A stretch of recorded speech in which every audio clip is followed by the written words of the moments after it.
जो मुस्कुरा रहा है उसे दर्द ने पाला होगा, जो चल रहा है उसके पाँव में छाला होगा। बिना संघर्ष के इंसान चमक नहीं सकता, जो जलेगा उसी दिए में उजाला होगा। संघर्ष क्यों बचे संघर्ष से? संघर्ष ही तो जीवन की आत्मा है। जितना कठिन संघर्ष होगा उतनी ही शानदार जीत होगी। एक बार एक किसान भगवान से बहुत ही नाराज हो गया। किसान बहुत मेहनती था, बहुत मेहनत से वह खेतों में अनाज उगाता, उसकी देखभाल करता, पर अक्सर उसकी फसल खराब हो जाती। कभी सूखा पड़ जाता, कभी बाढ़ आ जाती, कभी तेज धूप, कभी आंधी। कोई न कोई कारण बन ही जाता कि उसकी फसल खराब हो जाती।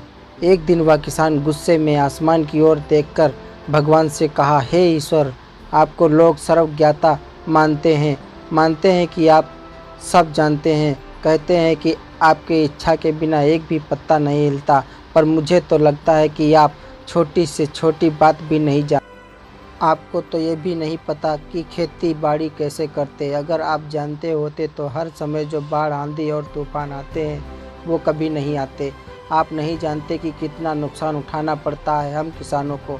यदि आप मेरे हाथ में यह शक्ति दे दे कि जैसा मैं चाहूँ वैसा मैं मौसम कर दूं, फिर आप देखना मैं अन्न के भंडार लगा दूंगा। भगवान इस किसान के तीखे वाक्य सुनकर मुस्कुरा रहे थे और वह किसान के सामने प्रकट होकर बोले, मैं आज से तुझे यह शक्ति देता हूँ कि तुम अपनी खेतों पर तुम्हारी जैसी इच्छा ही तुम वैसा मौसम कर दोगे। मैं बिल्कुल भी दखल नहीं दूंगा, तुम्हारी इच्छा से सब कुछ होगा। किसान बहुत खुश हो गया। किसान ने गेहूं की फसल अपनी खेतों में बोई। जब उसे लगा कि खेतों को धूप चाहिए तो खेतों को धूप मिले, जब पानी बरसना चाहिए तभी पानी बरसा।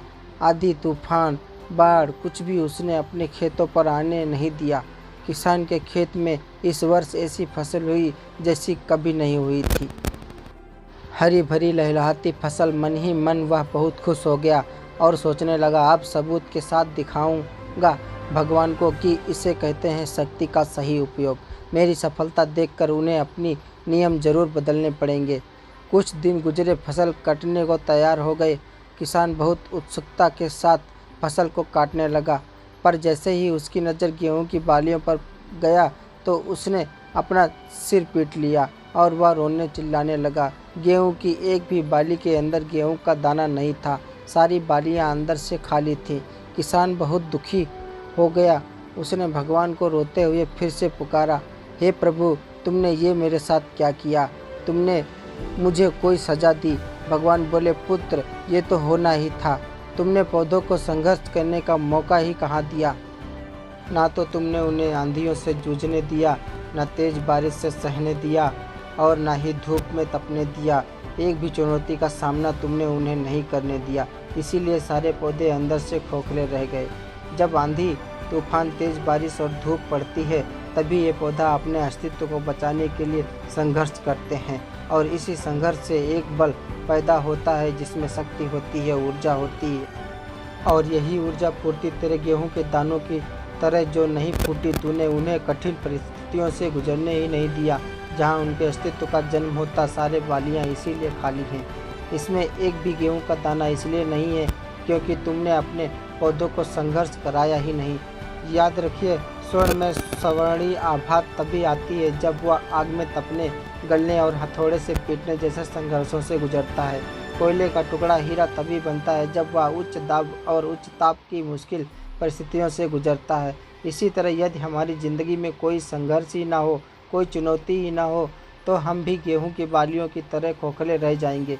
कोई अस्तित्व नहीं होगा हमारा। विपरीत परिस्थितियाँ, चुनौतियाँ, समस्याएं हमें और अधिक निखारती हैं। यदि जीवन में कठिन परिस्थितियाँ और चुनौतियाँ आएँ तो घबराना मत, बल्कि सामना करना, विश्वास करना कि आप और अधिक निखर जाओगे और अधिक मजबूत बन जाओगे। किसी ने कितना सही कहा है, जिंदगी जीना आसान नहीं होता, बिना संघर्ष कोई महान नहीं होता। जब तक ना पड़े हथौड़ी की चोट तब तक पत्थर भी भगवान नहीं होता। दोस्तों, अगर आपको हमारी वीडियो अच्छी लगी तो प्लीज़ हमारे चैनल को सब्सक्राइब करें, वीडियोस को लाइक करें और अपने दोस्तों में शेयर करें। अगर कोई गलती हुई तो कमेंट करके ज़रूर बताएं। धन्यवाद।